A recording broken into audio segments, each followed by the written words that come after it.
મિત્રો સૌથી પહેલાં તો આ વિડીયો જોવો। આ વિડીયો મારે બનાવવાનો તો ન હતો, પરંતુ ભાઈ મારાથી રહેવાયું નહીં ને એ માટે સોશિયલ મીડિયાની અંદર આ વિડીયો વાયરલ કરવામાં આવ્યો છે ને તે માટે મિત્રો વાત કરી તો તમારા સમક્ષ હું વિડીયો લઈને આવ્યો હોઈશું।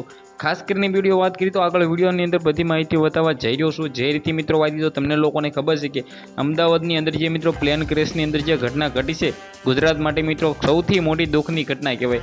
આની અંદર 200 અને મિત્રો 90+ લોકોના જીવ ગયા છે। ગુજરાતના મુખ્યમંત્રી રહી ચૂકેલ મિત્રો વિજયભાઈ રૂપાણી સહિત। તો ખાસ કરીને જે રીતે મિત્રો વાત કરી તો સોશિયલ મીડિયાની અંદર એક વિડીયો વાયરલ થયો છે। આ વિડીયોની અંદર તમને બધા લોકોને હું જણાવું તો ભાઈ એક કૂતરો છે એ કંઈક ખાઈ રહ્યો છે। આ વિડીયો મિત્રો વાત કરી તો વાયરલ કરવામાં આવ્યો છે। ખાસ કરીને બધા લોકોને કાન ખોલીને સાંભળી લેજો। ખોટી રીતના મિત્રો સોશિયલ મીડિયાની અંદર આ વિડીયો વાયરલ કરી દેવામાં આવ્યો છે।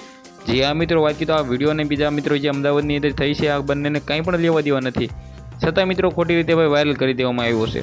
બિલકુલ આ વિડીયો ઝોનો છે ને ખોટી રીતે વાયરલ કરવામાં આવ્યો છે। બધા લોકોને હું કહી દઉં ભાઈ સોશિયલ મીડિયાની અંદર અત્યારે ભાઈ કંઈ પણ વાયરલ થઈ શકે છે। ખાસ કરીને બધા લોકોને હું બી હાથ જોડીને નમ્ર વિનંતી કરીશ કે ભાઈ આવું ન કરો, સોશિયલ મીડિયાની અંદર ખોટી રીતે વિડીયો વાયરલ ન કરો। મારાથી ભાઈ રહેવાયું નહીં તે માટે મિત્રો વાત કીધા વિડીયો અપલોડ કરીને તમને બધા લોકોને સાચી માહિતી દઈ શકું। અથવા મિત્રો વાત કરીએ જે સોશિયલ મીડિયાની અંદર ભાઈ વાયરલ થયું છે એના પર તમારે મિત્રો વિશ્વાસ કરવો નહીં। હવે મિત્રો આપણે આગળ આવી તો 70 કલાક પછી વિજયભાઈ રૂપાણીના ડીએનએ મિત્રો વાત કરીએ તો મેચ થયા છે ને હવે ભાઈ આજે મિત્રો વાત કરીએ તો ટાઈમ નક્કી થશે કે ભાઈ વિજયભાઈ રૂપાણીના અંતિમ સંસ્કાર ક્યારે થવાના છે, શું આગળ માહિતી મુજબ જાણકારીઓ મળશે। વિડીયોને બને એટલો શેર કરી સબસ્ક્રાઈબ કરવાનું ભૂલતા નહીં। ધન્યવાદ।